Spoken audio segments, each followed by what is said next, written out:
Buko Buko. Is that it? We're getting ready for Holy Week. We've got pork sinigang, we've got beef, we've got rice, we've got San Miguel Light. Look at that out there. That's where the Chinese bridge is going from Davao.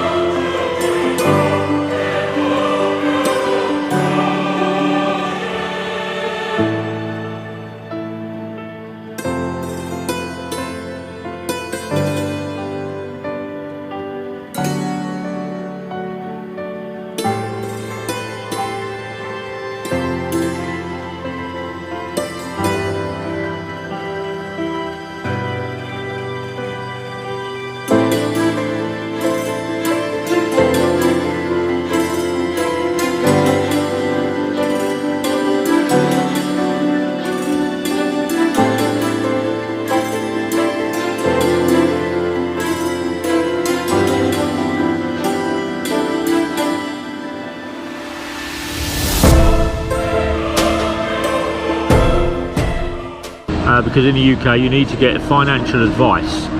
So I was talking to a company called St James's Palace in the UK, and the guy I'm talking to works for them, and I sat down with him and I had a really great meeting. I just come back from the Philippines and I sat down with him for 2 to 3 hours, and he explained about the drawdown and what I needed to do with this money. But I needed to make a decision, and this was the hardest decision. I referred to that in my other vlog. What to do with my house or my property. Now, do I keep it? Do I get rid of it? What do I do with it? Do I rent it out? So a property is an asset, but it's also a liability. And they were changing the rules and regulations in the UK about properties and buy-to-let and renting out and homeowners. And the people that owned these properties and rented them out, they had to do a lot more regarding fire safety protocols. And I was like, sod it. That's not going to happen. So I turned around and said to Stephen turned around, the guy I'm dealing with, turned around and said, you need to turn around and make up your mind what you're going to do with it. If you get rid of that asset, you can then move the money into a fund. I was like, okay, right, let's have a look at that. And when you turn around and you start doing things like this, you have to turn around and say, well, what am I going to do with everything that's in the house? So I started selling the stuff off in the house.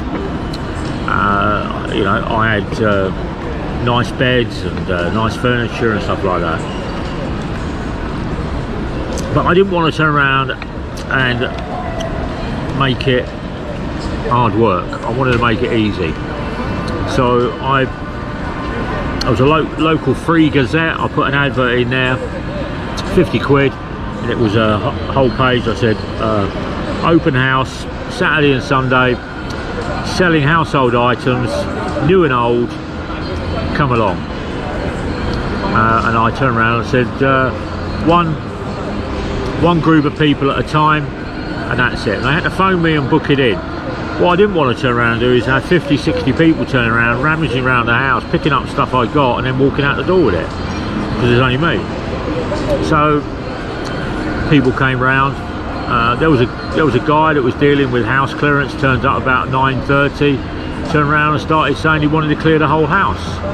I turned around and I said, no, I'm selling individual items. I don't want you to turn around and give me a price as you see it. I said, back it. So he went out the door. I turned around and said, not interested, bye-bye. There was a couple of other people there from the local towns around me. A woman came in, she turned around, she bought the TV, she goes, how much are you looking for? I said, what do you want to offer? So it was a £600, £700 or £1,000 TV. She gave me 100 quid for it. I said, that's it, 6 months old. I said, okay, 100 quid. She turned around, took it off the wall, give it to her, out she went. Double bed, 50 quid. And then all of a sudden that money started adding up, and I think I got around about £6,000 out of my house for cookers and microwaves, bikes, lawnmowers, all that stuff. And all that went into my two funds. It went into Fund A, because that was the fund I was going to be living on. Now, it was getting around to about 10 months out from my date I would like to turn around and come to the Philippines. I wanted to come in October 2018, so we're in 2017. Oh, sorry, I wanted to do 2017, but while going to work in 2017 I had a car crash, and I had to have surgery to my face and my nose and my gums and my cheek, and that put me out of action for 12 weeks in hospital. And while I'm in hospital, I got damage to my shoulder, I got damage to my hand, and it just cemented my thoughts to let's get this done and get out. So I asked a friend of mine to turn around and go up to the house, get rid of the rest of the items that were in the house, lock it up, get it all cleaned, get it all locked down, and then I asked a local estate agent to go round. The girl came down to see me in hospital, which she thought was very, very strange. Until she got to see me in hospital, I said, I was going to come in and see you 2-3 months ago, but I had the car accident and now I'm on recovery, so I'm on rehabilitation. So she went to the house, and because I've been doing work on the house over a 10-year period, there was lots of rumours around where I was living that there was a really, really nice house that was being updated. I didn't know this. This came from the estate agent. So they valued the house and they put a figure on it, and she came back, she said we're going to do this, this and this. I said do it. They want to turn around and take their percentage out of sale price. I said I'm okay with that. I just want you to sell the house, clear it, so I don't have any asset. Now, when you do this, you need to make sure you've got somewhere to stay. Well, I was living in London and I was renting an apartment in London because I worked in London. All I was doing was removing my financial asset and my liability, which was my registered home, which meant I had to turn around, find a solicitor, and then he turned around and sorted out, go online. And I turned around and said to the solicitor, sort out paying all the bills. So you don't want to leave any debt against your house. And it's relevant because I'll come back to you, because there was a company that started chasing me when I first moved here. So you turn around and I got the solicitor. He then, you give a list to the solicitor about everything you're paying: internet, telephone, gas, oil, electric, council tax. What else was there? Your bank cards, your bank statements, your everything that you've got, that you've accumulated over years, that sorts out your financial well-being. You need to close at a certain date. So I'm closing mine in May. I'm getting rid of my credit card, I'm getting rid of the house is going, so I'm closing down the telephone, the internet, everything.